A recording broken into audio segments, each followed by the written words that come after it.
Rank കിട്ടുന്ന തരത്തിലുള്ള വളരെ ഇമ്പോർട്ടന്റ് ആയിട്ടുള്ള കുറച്ച് നോട്ട്സ് ആണ് നമ്മളിവിടെ പോയിന്റ് ഔട്ട് ചെയ്യുന്നത്. ജസ്റ്റ് നമ്മൾ ഇമ്പോർട്ടന്റ് ആയിട്ടുള്ള മാത്രമേ നോക്കി പോകുന്നുള്ളൂ. ആ ഏരിയയിൽ നമുക്ക് കുറച്ചുകൂടെ ഫോക്കസ് ചെയ്ത് നമുക്ക് പോയിന്റ് മാത്രം ഒന്ന് നോക്കി പോവാം. Hello all, welcome to Edus Academy. Today we are discussing about bacteriology, rank making super notes about bacteriology. ബാക്ടീരിയോളജിയുടെ ഇൻട്രൊഡക്ഷൻ ഉണ്ടല്ലോ, അതിലെ കുറച്ച് ഇമ്പോർട്ടന്റ് നോട്ട്സ് നമുക്ക് ആ ഏരിയയിൽ നിന്ന് നമുക്ക് റാങ്ക് കിട്ടുന്ന തരത്തിലുള്ള വളരെ ഇമ്പോർട്ടന്റ് ആയിട്ടുള്ള കുറച്ച് നോട്ട്സ് ആണ് നമ്മളിവിടെ പോയിന്റ് ഔട്ട് ചെയ്യുന്നത്.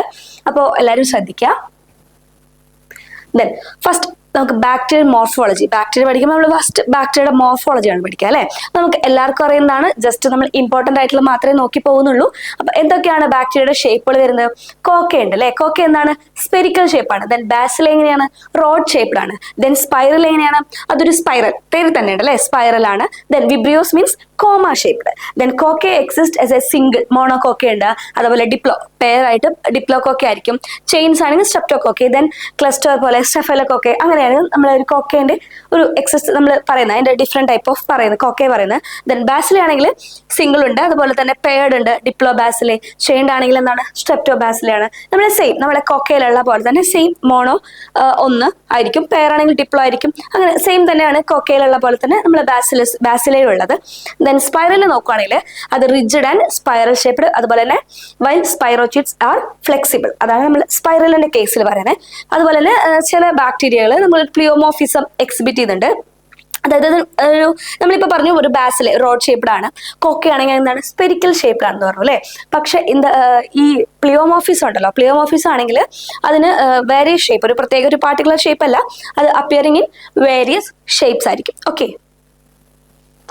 ദെൻ ബാക്ടീരിയൽ സ്ട്രക്ചർ നോക്കുകയാണെങ്കിൽ bacterial cells are lack true nucleus and are എന്താണ് യൂക്കാരിയോട്ടിക് ആണോ? അല്ല അല്ലെ, പ്രോകാരിയോട്ടിക് ആണ്. ലാക്ക് ഓഫ് ട്രൂ ന്യൂക്ലിയസ് ആണ്. Then the cell wall is composed of, cell wall എന്തുകൊണ്ടാണ് കമ്പോസ് ചെയ്തിരിക്കുന്നത്? പെപ്റ്റിഡോഗ്ലൈക്കൻ, മ്യൂറിൻ ലെയർ, അത് ഇമ്പോർട്ടന്റ് ആണ്. അപ്പൊ സെൽ വോൾ എന്താണ്? പെപ്റ്റിഡോഗ്ലൈക്കൻ നമുക്ക് അറിയാവുന്നതാണ് അല്ലെ. അത് ഗ്രാം പോസിറ്റീവ് എങ്ങനെ ആയിരിക്കും? തിക്കർ ആയിരിക്കും അല്ലെ, അത് നമുക്ക് അറിയാവുന്നതാണ്.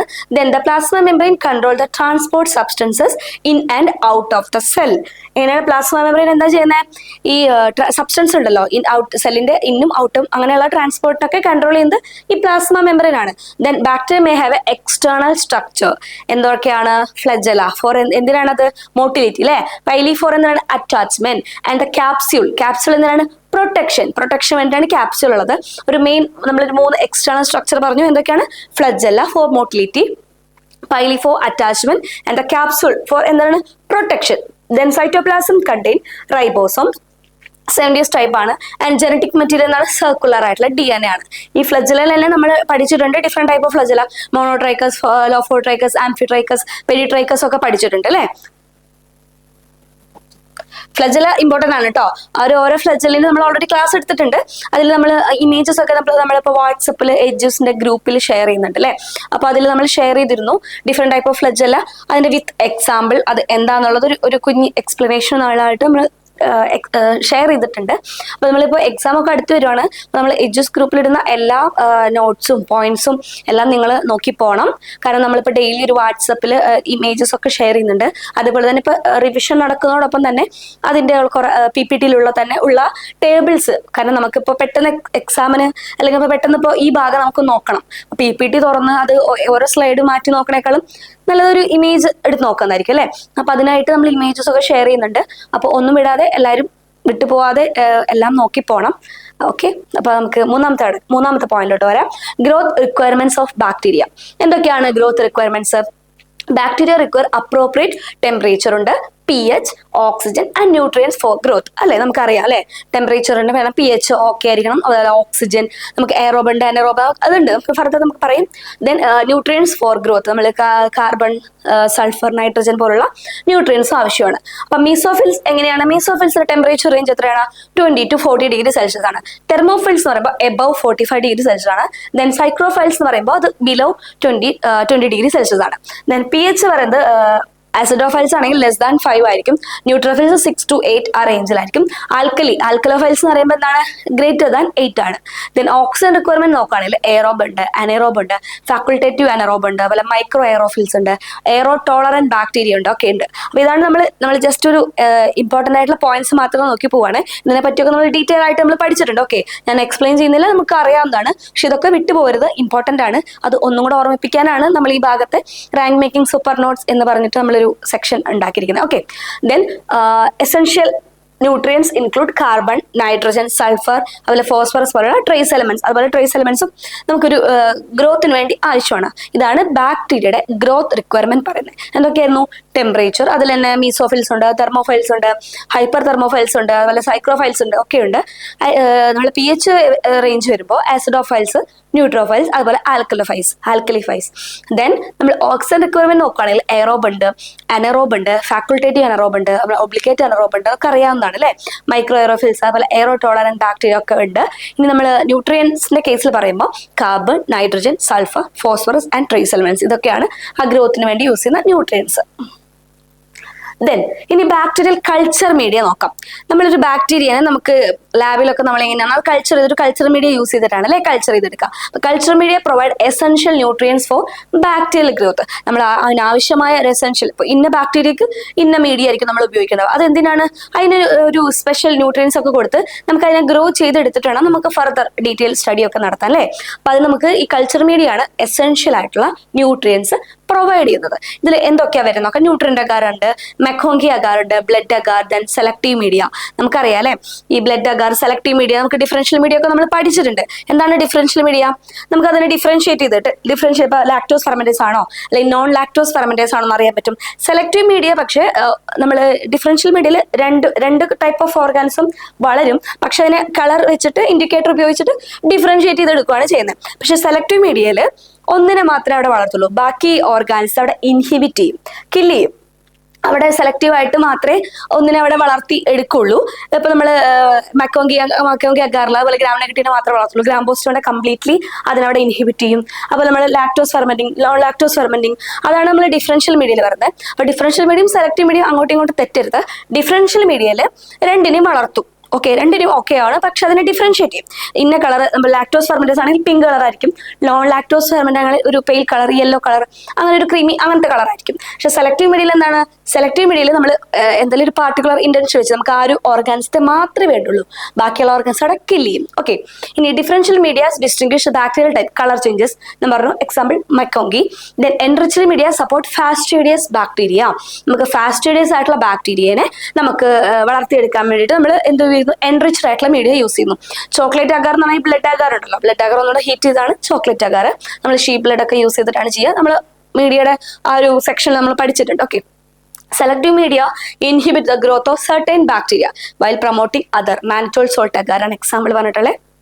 കാരണം അവിടെ നമുക്ക് വേണ്ട ഓർഗാൻസിനെ മാത്രമേ അവിടെ വളർത്തുള്ളൂ, ബാക്കിയുള്ളതിനെ അവിടെ ഇൻഹിബിറ്റ് ചെയ്യും അല്ലെങ്കിൽ കില്ല് ചെയ്യും. Then pH adjustment of media. നമ്മളൊരു മീഡിയ ഉണ്ടാക്കുമ്പോൾ നമ്മൾ എന്തൊക്കെ ശ്രദ്ധിക്കണം? pH കറക്റ്റ് ആയിരിക്കണം അല്ലെ. നമ്മൾ ആ മീഡിയയുടെ ബോട്ടിൽ തന്നെ ഉണ്ടാവും pH ഉണ്ടായിരിക്കും അല്ലെ, കറക്റ്റ് ആയിരിക്കും. അതുപോലെ തന്നെ നമ്മൾ ഓട്ടോക്ലേവ് ചെയ്യേണ്ടതാണോ അല്ലെങ്കിൽ ഓട്ടോക്ലേവ് ചെയ്യേണ്ടതല്ലേ, അങ്ങനെ അതും അതിൽ എഴുതിയിട്ടുണ്ടായിരിക്കും അല്ലെ. അപ്പൊ നമ്മളത് പ്രോപ്പർ ആയിട്ടുള്ള ആ ഒരു മെത്തേഡൊക്കെ യൂസ് ചെയ്താൽ മാത്രമേ നമുക്കൊരു ബാക്ടീരിയനെ കൾച്ചർ ചെയ്തെടുക്കാൻ പറ്റുള്ളൂ. ആ ഒരു നമ്മളെ മീഡിയയുടെ ബോട്ടിൽ പറഞ്ഞിരിക്കുന്ന ആ ഒരു കാര്യം, ആ മീഡിയയുടെ ക്യാരക്ടറിസ്റ്റിക്, ആ കാര്യങ്ങളൊക്കെ നമ്മൾ കംപ്ലീറ്റ് ആയിട്ട് ഫോളോ ചെയ്യണം. ഓക്കെ, ചിലത് ഓട്ടോക്ലേവ് ചെയ്യേണ്ടാത്തതുണ്ട്, കാരണം ഹീറ്റ് സെൻസിറ്റീവ് ആയിട്ടുള്ള കെമിക്കൽസ് ഉള്ളതുകൊണ്ടായിരിക്കും. അപ്പൊ അതൊന്നും ഹീറ്റ് ചെയ്യരുത്. ഓക്കെ, അപ്പൊ നമുക്ക് pH അഡ്ജസ്റ്റ്മെന്റ് നോക്കാം. അതിൽ മീഡിയ pH അഡ്ജസ്റ്റ്മെന്റ് യൂസിങ് നമ്മൾ ആസിഡ് അല്ലെങ്കിൽ NaOH ബേസസ് ആണെങ്കിൽ NaOH ആസിഡ് HCl വെച്ചിട്ടാണ് ചെയ്യുക. നമ്മൾ ലാബിൽ ചെയ്തിട്ടുള്ളതാണ്. pH കുറവാണെങ്കിൽ എന്ത് ചെയ്യും? നമ്മൾ അത് അഡ്ജസ്റ്റ് ചെയ്യാൻ വേണ്ടിയിട്ട് കൂട്ടാൻ വേണ്ടി NaOH ആഡ് ചെയ്യും. ഇനി അഥവാ pH കൂടുതലാണെങ്കിൽ അത് കുറയ്ക്കാൻ വേണ്ടി നമ്മൾ HCl ആഡ് ചെയ്യും. നമുക്കറിയാം അല്ലെ, സിമ്പിൾ ആയിട്ടുള്ള കാര്യമാണ്. Then optimal pH range of critical for bacterial growth. Optimal pH range ആണ് ഒരു ബാക്ടീരിയൽ ഗ്രോത്തിന്റെ ഒരു ക്രിട്ടിക്കൽ ആയിട്ടുള്ള ഒരു പോയിന്റ് റേഞ്ച്. ഓക്കെ, ക്രിട്ടിക്കൽ ആയിട്ടുള്ള ഒരു കാര്യം. ദെൻ ബഫർ സിസ്റ്റം, ഫോസ്ഫേറ്റ് അല്ലെങ്കിൽ citrate buffer help to maintain pH stability. pH സ്റ്റെബിലിറ്റിക്ക് വേണ്ടി എന്തൊക്കെയാണ് ബഫർ സിസ്റ്റം? ഏതൊക്കെയാണ്? ഫോസ്ഫേറ്റ് അല്ലെങ്കിൽ സിട്രേറ്റ് ബഫർ ഒക്കെ യൂസ് ചെയ്യുന്നുണ്ട്. pH is measured using calibrated pH meter. നമ്മളൊരു പ്രോപ്പർ ആയിട്ട് കാലിബ്രേറ്റ് ചെയ്തിട്ടുള്ള ഒരു pH മീറ്റർ ആണ് യൂസ് ചെയ്ത് വരുന്നത് ലാബിൽ. നമുക്കറിയാം pH മീറ്റർ ഒക്കെ നമ്മൾ യൂസ് ചെയ്തിട്ടുള്ള ആൾക്കാരാണ്. കാരണം അത് പ്രോപ്പർ ആയിട്ട് കാലിബ്രേഷൻ ചെയ്യണം. ഓക്കെ, നമ്മൾ ഒരു 1 വീക്ക് അല്ലെങ്കിൽ 1 മന്ത്, ആക്ച്വലി 1 വീക്ക് ചെയ്യണം എന്നാണ്. അതൊരു pH 4, 7, 9 അങ്ങനെ ഒരു ഡിഫറെന്റ് സൊല്യൂഷനിൽ വെച്ചിട്ട് ഒരു സ്റ്റാൻഡേർഡ് സൊല്യൂഷൻ വെച്ചിട്ട് അതിന്റെ pH ഒക്കെ കാലിബ്രേറ്റ് ചെയ്ത് പോകേണ്ടതാണ്. Then proper pH enhance selectivity and effectiveness of culture media. ഒരു പ്രോപ്പർ ആയിട്ടുള്ള pH ഉണ്ടെങ്കിലാണ് അതിന്റെ കറക്റ്റ് ആയിട്ടൊരു കൾച്ചർ മീഡിയയുടെ എഫക്റ്റീവ്നെസ്സും അതിന്റെ സെലക്ടിവിറ്റി ഒക്കെ അതുപോലെ തന്നെ നമുക്ക് കിട്ടുള്ളൂ. ഓക്കെ, നമുക്ക് അവിടെ നമ്മുടെ ബാക്ടീരിയനെ വളർത്തിയെടുക്കണ്ടേ, അപ്പൊ അതിനുവേണ്ടി അത്രയും സെലക്റ്റീവായിട്ട് എഫക്റ്റീവായിട്ടൊക്കെ കൾച്ചർ മീഡിയ ആക്ട് ചെയ്യണമെങ്കിൽ pH ഒക്കെ പ്രോപ്പർ ആയിരിക്കണം. ഓക്കെ, ഇതാണ് pH അഡ്ജസ്റ്റ്മെന്റ് നമുക്ക് പറയാനുള്ളൂ. Then sterilization and storage of media. Sterilization അത് ഇമ്പോർട്ടന്റ് ആണ് അല്ലേ. നമ്മൾ ചുമ്മാ ഒരു ബോട്ടിൽ നിന്ന് ഇന്ന മീഡിയ ഒക്കെ എടുത്ത് മിക്സ് ചെയ്തു, ഇനി നമുക്ക് ചൂടാക്കിയിട്ട് ചുമ്മാ അതൊന്ന് പോർ ചെയ്യാം, എന്നിട്ട് ബാക്ടീരിയനെ വളർത്താം എന്നൊക്കെ വിചാരിക്കും. നമ്മൾ ബയോസേഫ്റ്റി ക്യാബിനുള്ളിൽ വെച്ചിട്ടാണ് ചെയ്യുന്നത്, അപ്പോൾ പ്രത്യേകിച്ച് കണ്ടാമിനേഷൻ ഒന്നും ഉണ്ടാവില്ല. പിന്നെ മീഡിയ ബോട്ടിന്റെ ഉള്ളിൽ തന്നെ അല്ലേ ഇരിക്കണേ, ഇപ്പൊ നമ്മൾ സീൽ പൊട്ടിച്ചിട്ടല്ലേ ഉള്ളൂ. അങ്ങനെയൊന്നല്ല, നമ്മൾ പ്രോപ്പർ ആയിട്ട് അത് സ്റ്റെറിലൈസ് ചെയ്യണം. Media are sterilized by autoclaving 121°C 15 PSI അല്ലെങ്കിൽ 15 to 20 minutes ആണ് നമ്മൾ വെക്കുക. നമുക്കറിയാം heat sensitive media sterilized by filtration. അപ്പൊ ഞാൻ നേരത്തെ പറഞ്ഞു ഹീറ്റ് സെൻസിറ്റീവ് ആയിട്ടുള്ള മീഡിയ നമ്മൾ എങ്ങനെയാണ് സ്റ്റെറിലൈസ് ചെയ്യുന്നത്? ഫിൽട്രേഷൻ വഴിയാണ് അല്ലേ.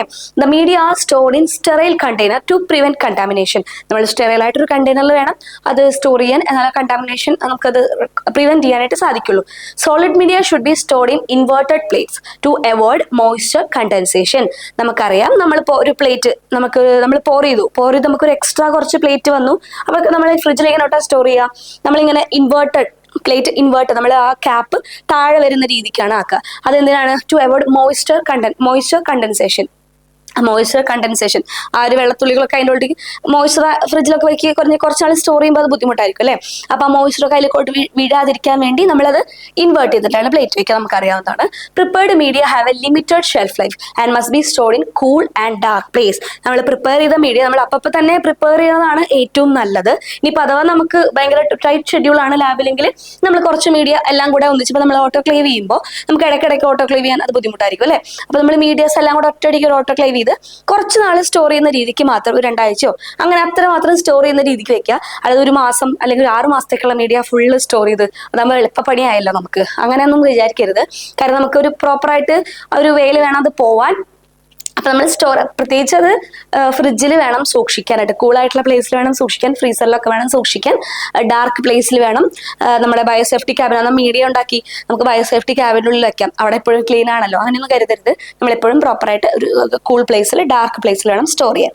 ഓക്കെ, ഇതാണ് സ്റ്റെറിലൈസേഷൻ ആൻഡ് ആ മീഡിയയുടെ സ്റ്റോറേജും പറയുന്നത്. ഓക്കെ, ഇനി ബാക്ടീരിയ കൾച്ചർ മെത്തേഡ് നോക്കിയാൽ സ്ട്രീക്ക് മെത്തേഡ് ഉണ്ടല്ലേ. അതെന്തിനാണ്? നമ്മളൊരു പ്യുവർ കോളനീസിന് ഐസൊലേറ്റ് ചെയ്തെടുക്കാനാണ്. സ്പ്രെഡ് പ്ലേറ്റ് എന്ന് പറയുമ്പോൾ അത് ക്വാണ്ടിറ്റേറ്റീവ് ഐസൊലേഷൻ ആണ്. സ്ട്രീക്ക് പ്ലേറ്റ് നമുക്ക് pure colonies, streak plate pure colonies, തെറ്റരുത്. സ്ട്രീക്ക് പ്ലേറ്റ് എന്തിനാണ്? Pure colonies. സ്ട്രീക്ക് ചെയ്യാൻ എല്ലാവർക്കും അറിയാലോ അല്ലെ, അറിയുന്നുണ്ടാവും. ദെൻ സ്പ്രെഡ് പ്ലേറ്റ് എന്തിനാണ്? അത് ക്വാണ്ടിറ്റേറ്റീവ് ആയിട്ടുള്ള നമുക്കൊരു അളവ് കറക്റ്റ് ആയിട്ടൊരു ക്വാണ്ടിറ്റേറ്റ് ആ ഒരു മെഷർമെന്റ് ആണ്, അതാണ് സ്പ്രെഡ് പ്ലേറ്റ്. നമ്മൾ കോളനീസ് ഒക്കെ ഇങ്ങനെ എണ്ണാറുണ്ട് അല്ലേ. ദെൻ പോർ പ്ലേറ്റ് എന്ന് പറഞ്ഞിട്ടുണ്ടെങ്കിൽ അത് കൗണ്ടിങ് വയബിൾ സെൽസിനെ കൗണ്ട് ചെയ്യാൻ വേണ്ടിയിട്ടുള്ളതാണ്. ബ്രോത്ത് കൾച്ചർ എന്ന് വെച്ചിട്ടുണ്ടെങ്കിൽ ലാർജ് പോപ്പുലേഷൻ ഉണ്ടല്ലോ, used for growing large bacteria population, അതിനാണ് ബ്രോത്ത് കൾച്ചർ യൂസ് ചെയ്യുന്നത്. അനറോബിക് കൾച്ചർ ഫോർ എന്തിനായിരിക്കും? അനറോബിക് ജാറൊക്കെ യൂസ് ചെയ്തിട്ട്, അതുപോലെ അല്ലെങ്കിൽ തയോഗ്ലൈക്കോലേറ്റ് മീഡിയം, അതാണ് നമ്മൾ അനറോബിക് കൾച്ചറിൽ വരുന്നത്. ഇതൊക്കെയാണ് അനറോബിക് ജാർ, മെക്ലിൻഡോഫ് ജാർ, അതൊക്കെ നമുക്ക് അറിയാം അല്ലേ. അതുപോലെ തയോഗ്ലൈക്കോലേറ്റ് മീഡിയം വളരെ ഇമ്പോർട്ടന്റ് ആണ്. തയോഗ്ലൈക്കോലേറ്റ് മീഡിയം അതൊരു അനറോബിക് മീഡിയം ആണ്. തയോഗ്ലൈക്കോലേറ്റ് എന്താണ്? തയോഗ്ലൈക്കോലേറ്റ് മറക്കരുത്. Anaerobic medium thioglycolate. Liquid culture നോക്കുകയാണെങ്കിൽ it's incubated in a shaking incubator for aeration. Liquid culture എങ്ങനെയാണ്? എവിടെ ഇൻക്യുബേറ്റ് ചെയ്യുന്ന? ഒരു ഷേക്കിംഗ് ഇൻക്യുബേറ്റർ, ഒരു എയറേഷന് വേണ്ടിയിട്ടാണ് ഒരു ഷേക്കിംഗ് ഇൻക്യുബേറ്റർ നമ്മൾ ഇൻക്യുബേറ്റ് ചെയ്യുന്നത്. Then colony morphology is use to identify bacterial species. Colony morphology വെച്ച് നമുക്ക് ബാക്ടീരിയൽ സ്പീഷീസിനെ ഐഡന്റിഫൈ ചെയ്യാൻ പറ്റും.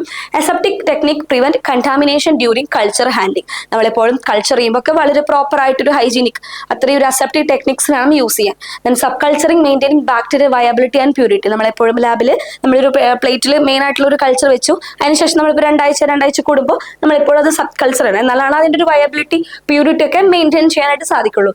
Bacteria inoculation tool include loop, needles and swab. അതൊക്കെ തന്നെ എപ്പോഴും സ്റ്റെറൈൽ ആയിരിക്കണം. സ്വാബൊക്കെ നമ്മൾ സ്റ്റെറൈൽ ആക്കണം. അതുപോലെ നീഡിൽസ് ആയാലും ലൂപ്പ് ആയാലും നമ്മൾ റെഡ് ഹോട്ട് ഫ്ലെയിമിംഗ് ഒക്കെ ചെയ്തിട്ട് സ്റ്റെറിലൈസേഷൻ കഴിഞ്ഞിട്ടാണ് നമ്മൾ യൂസ് ചെയ്യുക അല്ലേ. അങ്ങനെ പ്രോപ്പറായിട്ട് യൂസ് ചെയ്യുക. അപ്പൊ ഇതാണ് മെയിൻ ആയിട്ട് ബാക്ടീരിയ കൾച്ചർ മെത്തേഡ്സ് പറയാനുള്ളത്. ഓക്കെ,